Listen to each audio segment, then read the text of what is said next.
almost inviolable.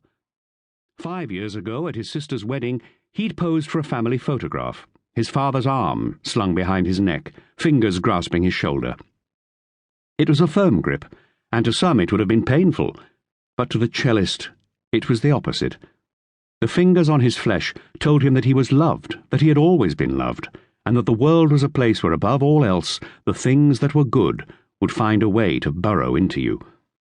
Though he knew all of this then, he would give up nearly anything to be able to go back in time and slow down that moment, if only so he could more clearly recall it now. He would very much like to feel his father's hand on his shoulder again. He can tell today won't be an Adagio day.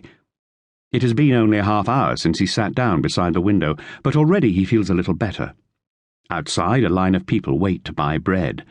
It's been over a week since the markets had any bread to buy, and he considers whether he might join them. Many of his friends and neighbours are in line. He decides against it for now. There's still work to do. It screamed downward, splitting air and sky without effort. A target expanded in size, brought into focus by time and velocity. There was a moment before impact. That was the last instant of things as they were. Then the visible world exploded. When the mortars destroyed the Sarajevo Opera Hall, the cellist felt as if he were inside the building, as if the bricks and glass that once bound the structure together became projectiles that sliced and pounded into him, shredding him beyond recognition. He was the principal cellist of the Sarajevo Symphony Orchestra. That was what he knew how to be. He made the idea of music an actuality. When he stepped on stage in his tuxedo, he was transformed into an instrument of deliverance. He gave to the people who came to listen what he loved most in the world.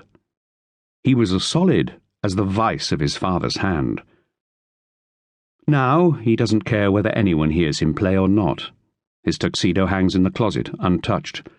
The guns perched on the hills surrounding Sarajevo have dismantled him just as they have the opera hall, just as they have his family home in the night while his father and mother slept, just as they will, eventually, everything. The geography of the siege is simple. Sarajevo is a long ribbon of flat land, surrounded on all sides by hills. The men on the hills control all the high ground, and one peninsula of level ground in the middle of the city, Grabovica.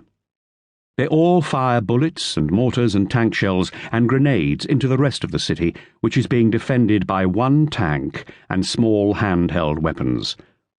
The city is being destroyed. The cellist doesn't know what is about to happen. Initially, the impact of the shell won't even register. For a long time, he'll stand at his window and stare.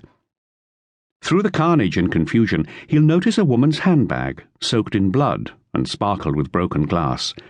He won't be able to tell whom it belongs to. Then he'll look down and see he has dropped his bow on the floor, and somehow it will seem to him that there's a great connection between these two objects. He won't understand what the connection is, but the feeling that it exists will compel him to undress, walk to the closet, and pull the dry cleaner's plastic from his tuxedo. He will stand at the window all night and all through the next day. Then, at 4 o'clock in the afternoon, 24 hours after the mortar fell on his friends and neighbours while they waited to buy bread, he will bend down and pick up his bow. He will carry his cello and stool down the narrow flight of stairs to the empty street. The war will go on around him as he sits in the small crater left at the mortar's point of impact. He'll play Albinoni's Adagio.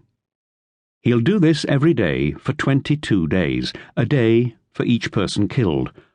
Or at least he'll try. He won't be sure he will survive. He won't be sure he has enough adagios left. The cellist doesn't know any of this now, as he sits at his window in the sun and plays. He isn't yet aware, but it's already on its way. It screams downward, splitting air and sky without effort. A target expands in size, brought into focus by time and velocity. There is a moment before impact that is the last instant of things as they were. Then the visible world explodes.